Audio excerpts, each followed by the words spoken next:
Shalom, selamat pagi Bapak Ibu Saudara-saudara yang dikasihi oleh Tuhan Yesus Kristus. Jumpa kembali bersama saya Pendeta Eka di dalam renungan firman Tuhan pada hari ini, Selasa 22 Februari 2022. Sukacita dan damai sejahtera dari Tuhan kita Yesus Kristus kiranya menyertai kehidupan kita sekalian, puji nama Tuhan. Pembacaan firman Tuhan hari ini sampai pada Mazmur yang ke-45. Kiranya firman Tuhan memberkati kita sekalian. Baik, sebelum kita akan bersama merenungkan firman Tuhan hari ini, mari kita akan berdoa. Tuhan Allah Bapa di surga, sungguh kami bersyukur dan berterima kasih hari yang baru Tuhan percayakan pada kami. Dan kami mau terus memperdengarkan hati dan pikiran kami kebenaran firman Tuhan. Mampukan kami untuk memahaminya, Kau juga menolong untuk kami dapat terapkan dalam hidup kami. Terima kasih Bapa, terpujilah namamu. Demi nama Tuhan Yesus kami berdoa. Amin. Mazmur 45 untuk pemimpin biduan menurut lagu Bunga Bakung. Dari Bani Korah, nyanyian pengajaran, nyanyian kasih. Hatiku meluap dengan kata-kata indah. Aku hendak menyampaikan sajakku kepada Raja. Lidahku ialah pena seorang juru tulis yang mahir. Engkau yang terelok di antara anak-anak manusia. Kemurahan tercurah pada bibirmu, sebab itu Allah telah memberkati engkau untuk selama-lamanya. Ikatlah pedangmu pada pinggang, hai pahlawan, dalam keagunganmu dan semarakmu. Dalam semarakmu itu majulah demi kebenaran, peri kemanusiaan dan keadilan. Biarlah tangan kananmu mengajarkan engkau perbuatan-perbuatan yang dahsyat. Anak-anak panahmu tajam menembus jantung musuh raja. Bangsa-bangsa jatuh di bawah kakimu. Tahtamu kepunyaan Allah, tetap untuk seterusnya dan selamanya. Dan tongkat kerajaanmu adalah tongkat kebenaran. Engkau mencintai keadilan dan membenci kefasikan. Sebab itu Allah, Allahmu, telah mengurapi engkau dengan minyak sebagai tanda kesukaan, melebihi teman-teman sekutumu. Segala pakaianmu berbau mur, gaharu dan cendana. Dari istana gading permainan kecapi menyukakan engkau. Di antara mereka yang disayangi terdapat putri-putri raja.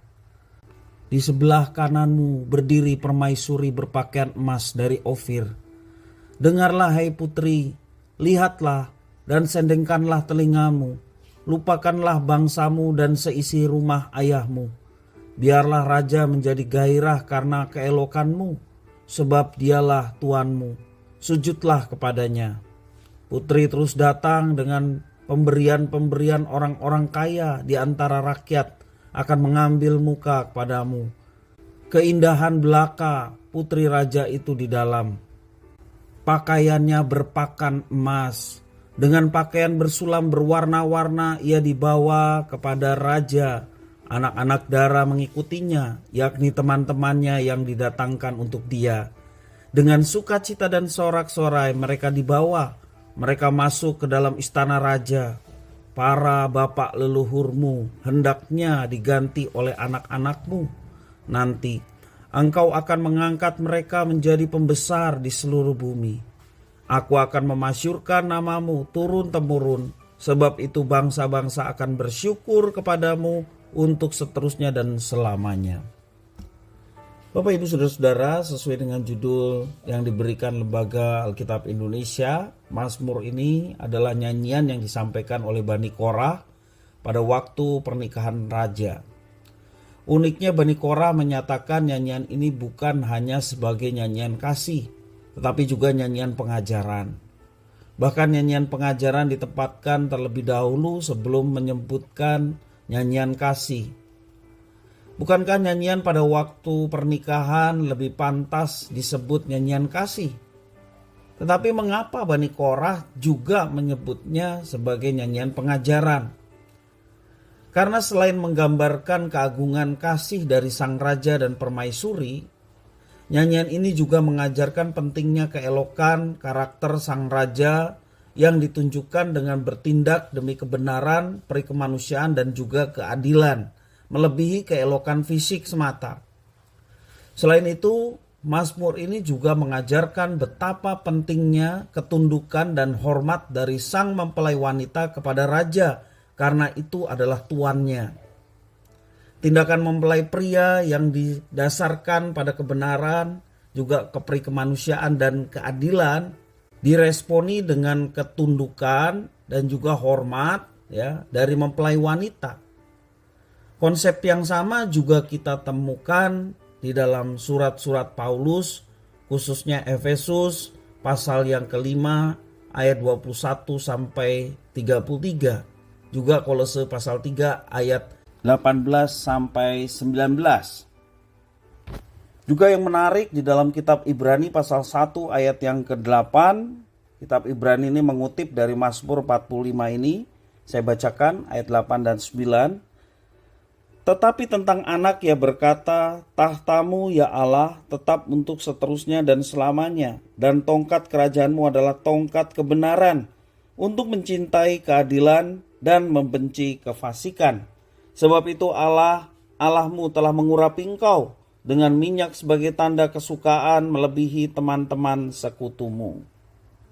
Ya, penulis Ibrani mengutip Mazmur 45 untuk merujuk kepada pribadi Yesus. Sebab dikatakan, tetapi tentang anak ia berkata. Dan seterusnya ya, di dalam ayat yang ke-8. Ya, jadi Mazmur 45 ini bukan sekedar Mazmur yang dinyanyikan dalam rangka pernikahan raja pada masa itu ya. Tetapi juga merupakan Mazmur mesianis yang menggambarkan tentang keagungan pribadi dan relasi Mesias kita yaitu Tuhan Yesus dengan gerejanya. Yesus yang di dalam kebenaran juga keadilan telah menunjukkan kasih-Nya kepada kita yang adalah gerejanya, juga umat pilihan-Nya. Oleh karena itu patutlah kita menunjukkan kasih di dalam ketundukan dan hormat kita kepada Tuhan kita Yesus Kristus di sepanjang kehidupan kita. Nah, Bapak Ibu Saudara-saudara yang dikasihi oleh Tuhan, memang lembaga yang didirikan oleh Tuhan ada dua, yakni keluarga, demikian juga gereja. Ada kaitannya antara keluarga dan gereja. Maka hubungan gereja dan Tuhan Yesus seperti dalam Efesus pasal yang ke-5 ayat 22 sampai 33, Kolose 3 ayat 18 sampai 19, seperti hubungan suami dan istri, yakni hubungan Kristus dan jemaatnya. Ada hubungan kasih. Tidak ada hubungan yang lebih intim dibanding hubungan suami dan istri. Demikian juga tidak ada hubungan yang lebih dekat antara Kristus dan jemaatnya. Dan itulah satu gambaran yang mulia. Karena itu Bapak Ibu Saudara-saudara, dari Mazmur 45, demikian juga tulisan-tulisan yang ada di dalam perjanjian baru yang sangat jelas bahwa kita adalah umat pilihannya, gereja adalah umat yang dikasihinya. Sudah sepatutnya kita menunjukkan kasih kita kepada Tuhan di dalam ketundukan, di dalam ketaatan, hormat dan memuliakan Tuhan di sepanjang kehidupan kita. Dan itulah yang menyenangkan hati Tuhan. Marilah Bapak Ibu Saudara-saudara yang dikasihi Tuhan, di setiap waktu yang Tuhan percayakan pada kita mau hidup di dalam ketundukan kepada Tuhan. Kiranya firman Tuhan yang boleh kita renungkan dan pelajari hari ini memberkati kita sekalian. Mari kita berdoa.